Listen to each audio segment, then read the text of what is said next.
Thank you. Dwayne Keys with the South Providence Neighborhood Association. I'm so glad that you decided to come in. Yes, thank you so very much for inviting me. I know Well, we talked about it some time ago. I was like, now we have the opportunity. now we have the opportunity. I'm going to pull you over a little closer with your right foot on that red there because we want you right in the spotlight here. Okay. Going to put you in the hot seat because so much going on at the neighborhood level. Yes. And I just reached out to him. I was like, what's up with this Pine Street Hotel? And Oh, there's been so many things. I mean, we have a full agenda of items and activities that we're going over, and the hotel was just one of those. that's one. Hotel, what came out, we actually got in the newspaper, there was this hotel. You said, come from? Where's this come from? I'm like, where? So I'm thinking, oh, it's going to be in the adjacent empty parking lot next to Crossroads as you're going towards the 95, 195 on. Okay. So we're finding out this is November. We're like, well, where's the notice? Because there was supposed to be a notice that was supposed to go to all the homeowners or at least residents. Yeah. So some homeowners got it, some did not. But a couple of our members went to the meeting at the City Planning Commission, and we basically expressed our concerns and fears. Gentrification. What is this going to do in terms of the impact on the neighborhood with traffic and noise? Yeah. Going to work being next to Crossroads? I think that was a question that was on the Yes. mind. So Councilwoman Harris, she's been having multiple community meetings for the Yes. Ward 11, and this is one in which she asked the neighborhood association hosts. So we had one a couple days before. Oh. So yeah, so we. What's the thought in the neighborhood? Is it mixed? Does anybody want it? It is mixed because we're, on the one hand, we want economic development, we want economic activity, and when we had our second meeting this past Monday, when the owners were there, we made it very clear we're interested in local hiring. We definitely have an affinity for minority business enterprise, women business contract. We definitely want to have an engagement in terms of a hotel because as a hotel, you need to attract people to come to that place, and so you need to leverage businesses, you need to leverage activities, and they spoke a lot about the downtown area. You said, but what about out? You're in South Providence, Yes. so if you're in South Providence, what about us? So those were the challenges that we made, but at the end, one of the things we need to charge $100 to $189 per night.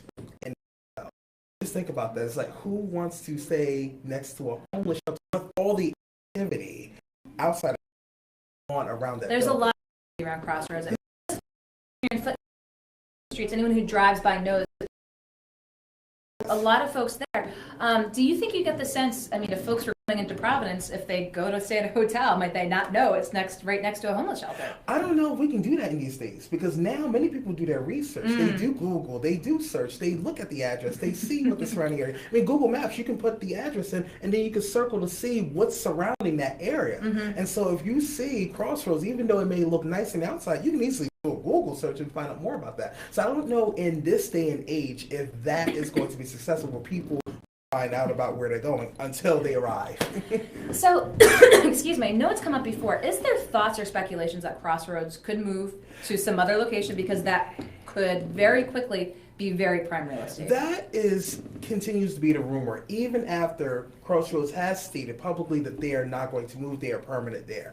They're permanently based there. They're not going to be relocating any place. There's still rumors that some residents have that, well, they may keep some operations there, but they may reduce and they may find another spot to go. And so many people, as much as it's been stated publicly that they're not going to be involved with St. Joseph's at all, some people just can't accept that. They really are so skeptical or they don't believe what people are saying, especially across this, because of past statements that came untrue, that they just have written off saying, no, I know it's going to happen. And so they're just prepared to fight. Because a lot of times, I mean, unless you're a public official, you can say, oh, no, something's not going to happen. And what's the ramification? I mean, they're not voted into office. So someone's not going to vote a homeless shelter out. But one of the things I did want to talk with you about, you spoke about St. Joseph's. Yes. Where do things currently stand after that tumultuous kickoff event where the community came out up in arms? Former Mayor Joe Paolino said he did want to talk with folks. Is there a dialogue? Do you see a dialogue going on right now between Joe Paolino and the community? There is no direct dialogue. I believe that Mr. Paolino has spoken to maybe some identified persons that he's comfortable with speaking with, but in terms of like the public forum like we had with the community meeting on March 11th, he hasn't engaged in that type of process. our intent is that out of the outcomes of that report, that we would want to sit down with him and have an open, transparent dialogue about what our needs are and what that building could be. In terms of what I've known so far, many of the potential partners that he named, those people have said that they're not going to do anything. So House of Hope, Crossroads, Amos House, they've been very firm and said they're not going to proceed with any type of project in St. Joseph's now that the community has made their position. That was my follow-up. Do you think that was very much the reaction to seeing the community's reaction? Do you think they maybe were amenable to exploring it, but because the community's opposition to some preliminary plans laid out, that they just stepped away? I believe so, yes. I want to say that as I'm learning more about this process, is that they were still continuing on and participating. Maybe they had their own concerns. Maybe they didn't think it was going to work out. What I think they all were surprised by was the community response, because that's been a response that has not been seen in South Providence in a very long time. And so I think that the response has shell-shocked them to the point where now they really don't know what should they do. And we followed up with a letter that basically outlined that you need to do rigorous impact studies. You really need to think about what you're doing before you actually do it. And you need to speak with us. Who knows South Providence more than we do? You know South Providence. So what else is going on? I mean, I asked you, sir, about the big newsworthy items, but you're here, you have an audience. What do you want folks to know? I mean, pretty much the Neighborhood Association kicking off a year in the ground running. We're focusing on Upper South Providence. That was the neighborhood designation that goes from Service Road number 8 to Public Street. And basically we went all the way down to Blythefield Avenue, so right before the 95 overpass. So we're covering both Upper and Lower South Providence neighbors. And so the main areas that we're focusing on, obviously the abandoned properties program with the mayor. We're watching over that because we want to know what that program is going to look like, because we have a number of abandoned properties. The majority on that list are in wards 10 and 11, which are our neighborhoods we cover. So we want to know what's going on. Now, when you say what's going on, I mean, obviously they're abandoned properties, but you want to know more. Who's coming in? We want to know the plans. Who's buying them? Yes, we are. We want to know what's the process, what's the written plan. Matter of fact, can I get a copy of the written plan right now? That's what I do. Dwayne Keys asking for it right now. Yeah, we want a plan. Where's it at? So we can go through, we read through it, we ask our questions. That's part of our neighborhood engagement. It's like there's a lot that the developers and the city plannings department has decided for our community, but they have not engaged us. And that's what this really is about. We're not trying to stop any program. Just tell us what actually, before you tell us, can you ask us? Before you start anything? Before you even draw up your plans, can you talk to us first? Well, I'll tell you what. You might not, I know you were in studio. We had Val Endress, who's at Rhode Island College. She's a professor of communications. Yes. She was talking about this thing that I should put you two in touch. It was the slow democracy approach that I guess was used in Portsmouth, New Hampshire when they had to close an elementary school. Sort of that getting that community buy-in, you know, but having it at the ground level of 12 meetings and having the residents there. And I mean, it sounds like, and I talked to her, I said, are you going to look to try to do this or talk to folks about this here? This might be a conversation I might Oh, absolutely, because that's actually what we're doing. Yeah. Just not on a scale that many people know about. Yep. We're so busy just doing it. You were doing. I get the emails. I see the meetings that are going on. People send me things. Yes. I keep tabs on things, and just wanted to know where things were at. Let's go back to St. Joseph's. You're in the discussions. You're talking about what the community needs are. Did you say, are you preparing? You sent a letter. What's the next step? Are you providing more communications about, where the meetings have come to? Well, the next step is obviously in terms of St. Joseph's is now waiting on that report. So that report should be coming out within the next week or so. Excellent. We're going to distribute that report out because then that's going to be the community statement of what we want to see for our neighborhood, what we think is a good idea for that building. We definitely wanted a scheduled meeting with Mr. Palino in person to discuss that, because at the end of the day, he's a business person. I'm a business person. We want to make that money. I understand that. I'm not against anyone making their money, but just don't do it at my expense. So we'll get a copy of that report. Obviously, you'll give it to the media. But what do you want? I mean, what is meetings that you've heard from folks? What is the ideal use of this? And the fact of the matter is, we know it's owned by Joe Palino. Yes. So what would you see as the ideal use for that? I actually see the ideal use a combination of restaurant, a grocery store. There's been some discussion about the YMCA being relocated there because we haven't had a YMCA in South Providence in over a decade. Wow.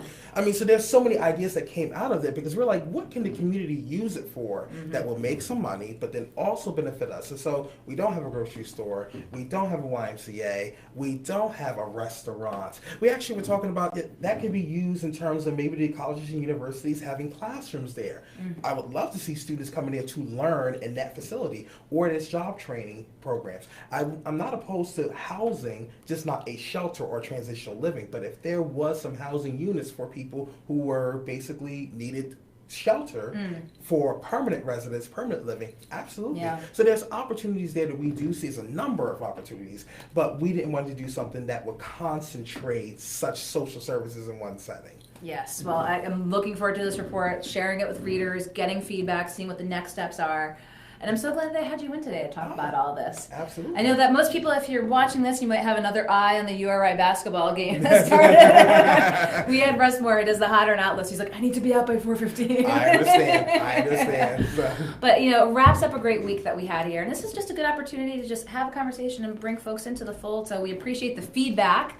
Hit Dwayne Keys at the South Providence Neighborhood Association, and I'm sure we'll be talking soon. Do you know about the trivia component of the? I just was hearing about it. I'm like, okay, well, I'll do my best. So you are a Rhode Islander. Val's like, I've only been here 15 years. I'm like, that qualifies practically. Okay, I've been here 18 years. am I supposed to go? I'm supposed to go with one of the easy questions for you then. Pick a card, any card. All right. Okay. Day trip over here. Ooh, this might be interesting. What's the name of the ballroom in Patuxent? Ballroom in Patuxent, where the greatest of the big bands played for singles to meet and dance during World War II. What's the facility in Patuxent with a big ballroom? Oh my goodness. It's either the Rhodes and the Patuxent. Ding, ding, ding, ding, ding, ding. Rhodes and the Patuxent. I'm like, because they also have the Shriners Road Transit. So I was like, yeah. I was like, well, he's right. I'm just going to tell him he's right now. It's like Jeopardy. But you were like one step ahead. You're like, it could be the Rhodes, could be the Shriners. Where else could it be? I can tell you. Yeah, Rhodes and the Patuxent. Great old facility there. 18 years, of course. You know. How many times do you think you've been to Rhodes? Oh, I've been there. Many. You know, it's a political hotspot. Any interest in politics?